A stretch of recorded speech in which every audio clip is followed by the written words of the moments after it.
হয়েছে সমাজকে বিভ্রান্ত করার জন্য, সরকারকে অবৈধ সুবিধা দেওয়ার জন্য মিথ্যা বানায়ট বিভিন্ন সংবাদ পরিবেশনের, যার সবচাইতে ওয়ার্স সাফারার বা ক্ষতিগ্রস্ত পক্ষ হচ্ছে বাংলাদেশ জামাত ইসলামী। কিন্তু আমরা অতীত নিয়ে কাটতে চাই না। আমরা দেশবাসীকে সাথে নিয়ে সকলের সহযোগিতায় দেশটা সামনের দিকে আগাক, সেই জায়গাটাই আমরা অবদান রাখতে চাচ্ছি। এই জন্য অতীতে যা হয়েছে আমরা পিছনে ফেলে দিলাম। তবে যারা সুনির্দিষ্ট অভিযোগে অভিযুক্ত, যারা মানুষ খুন করেছেন, লুণ্ঠন করেছেন, দেশের সম্পদ বিদেশে পাচার করেছেন, আয়নাঘর তৈরি করেছেন, দিবারাত্র মানুষের পর ত্রাসের রাজ্য প্রণয়ন করেছেন, তাদের বিচার, তাদের উপরে ন্যায় বিচার নিশ্চিত হোক, এটা আমরা দাবি করি।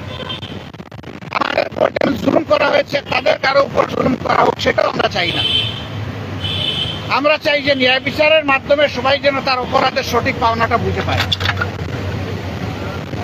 আমরা আজকে এসেছিলাম দেশের প্রয়োজনে, জাতির প্রয়োজন। এই সরকার একটা নির্দলীয় অন্তর্বর্তীকালীন সরকার।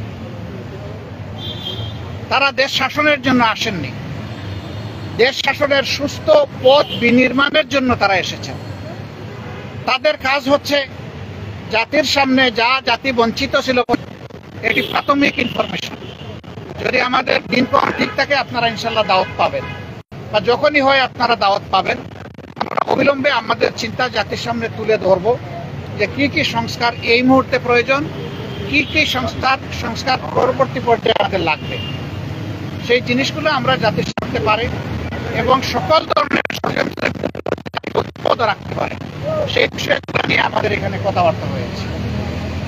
আমরা আশা করছি এই বর্তমান অন্তর্বর্তীকালীন যে সরকার আছে, তারা কোনো ধরনের পক্ষ বিপক্ষের মানসিকতা না নিয়ে বরঞ্চ নিরপেক্ষ দৃষ্টিকোণ থেকে তারা দেশকে একটা ভালো জায়গায় নিয়ে একটা সুষ্ঠু নির্বাচন তারা দিতে সক্ষম হবেন।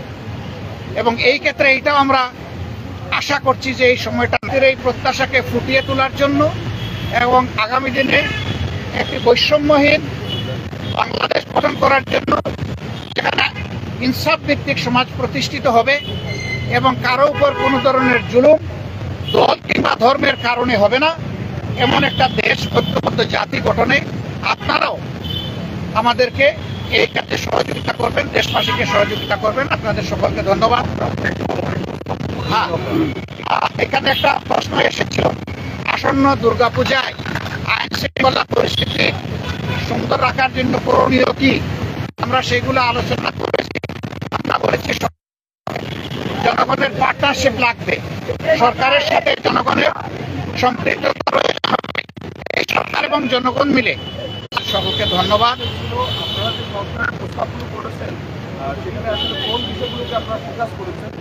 সেই কথাটাই বলছিলাম যে বাধা ঝাঁপির মূল্য লক্ষ টাকা, খুলে দিলে দাম কমে যায়।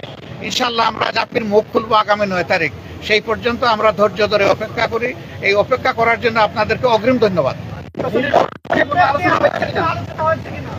সেটা বলেছি যে সংস্কারের টাইমলাইন কি হবে। আমরা দুটা রোডম্যাপ চেয়েছি, আপনারা জানেন, আপনাদের মাধ্যমেই চেয়েছি, দেশবাসীর কাছে জানিয়েছি, আমরা সরকারকেও জানিয়েছি।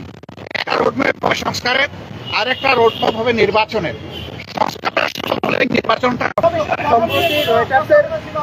রয়টার্সের এক প্রতিবেদনে সেনা প্রধানের বক্তব্য এবং জাতিসংঘে যাওয়ার পরে প্রধান উপদেষ্টার প্রেস সচিব তিনি যে বক্তব্য দিয়েছেন, এইসব নিয়ে আলোচনা হয়েছে কিনা? না, আমরা কারো বক্তব্য এবং বিবৃতি নিয়ে স্পেসিফিক কোনো আলোচনা করি নাই এবং এটা আমরা আলোচনার সাবজেক্ট বানাতেও চাই না।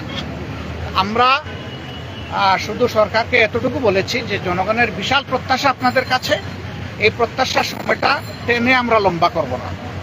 এইটাকে যৌক্তিক সময়ে, যৌক্তিক যে শব্দটা, এটার সম্মানটা যেন বহাল রাখে।